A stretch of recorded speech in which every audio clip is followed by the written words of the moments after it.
युवा शक्तीच्या पुनर्बांधणीसाठी कृष्णराज महाडिक यांची जनसंपर्क मोहीम, चंदगड तालुक्यात विविध गावांना भेटी, विकास कामांचे उद्घाटन, शेतकरी, उद्योजक आणि तरुणांशी संवाद साधत समस्यांचे निराकरण.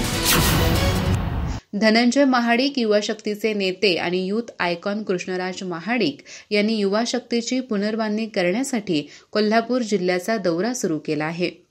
या दौऱ्याचा प्रारंभ चंदगड तालुक्यातून झाला असून त्यांनी वाड्या वस्त्यांवर जाऊन ग्रामस्थांशी संवाद साधला आणि त्यांच्या समस्या जाणून घेतल्या. खासदार धनंजय महाडिक यांनी 2005 साली स्थापन केलेल्या युवा शक्ती संघटनेच्या प्रेरणेने कृष्णराज महाडिक यांनी नव्या जोमाने संघटनेच्या जबाबदाऱ्या स्वीकारल्या आहेत.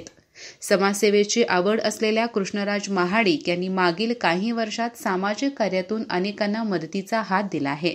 चंदगड दौऱ्यात त्यांनी मलतवाडी येथे 5 लाख रुपये निधीतून मंजूर कॉन्क्रीट रस्ता, 28 लाख रुपयाचे पानंद रस्ते आणि 17 लाख रुपयांचा जिम स्लॅबच्या विकास कामांचे उद्घाटन केले. कोवाड येथील स्वामी इंग्लिश मीडियम स्कूलला भेट देत त्यांनी 2 विद्यार्थ्यांना शैक्षणिकदृष्ट्या दत्तक घेतले. दुंडगे आणि चिंचणगी येथील युवा शक्ती शाखांचे उद्घाटन त्यांच्या हस्ते पार पडले. राजगोळी खुर्द येथे 17 कोटी रुपये निधीमधून विकास कामे सुरू करण्याचा निर्णय घोषित करण्यात आला. राजगोळी बुद्रुक येथील दत्त हायस्कूलला भेट देऊन त्यांनी विद्यार्थ्यांसोबत खेळ खेळत आनंद लुटला.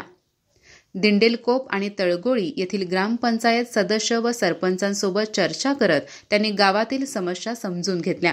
कृष्णराज महाडिक यांच्या या दौऱ्याला महेश बागडी, विशाल तलवार, सागर चिंचणगीकर यांच्यासह मान्यवरांनी साथ दिली. कृष्णराज महाडिक यांनी या दौऱ्यात सर्व स्तरातील नागरिकांशी संवाद साधून नव्या पिढीला आश्वस्त केले आहे. त्यांच्या संवादातून नागरिकांमध्ये सकारात्मकता आणि विश्वास निर्माण झाला आहे.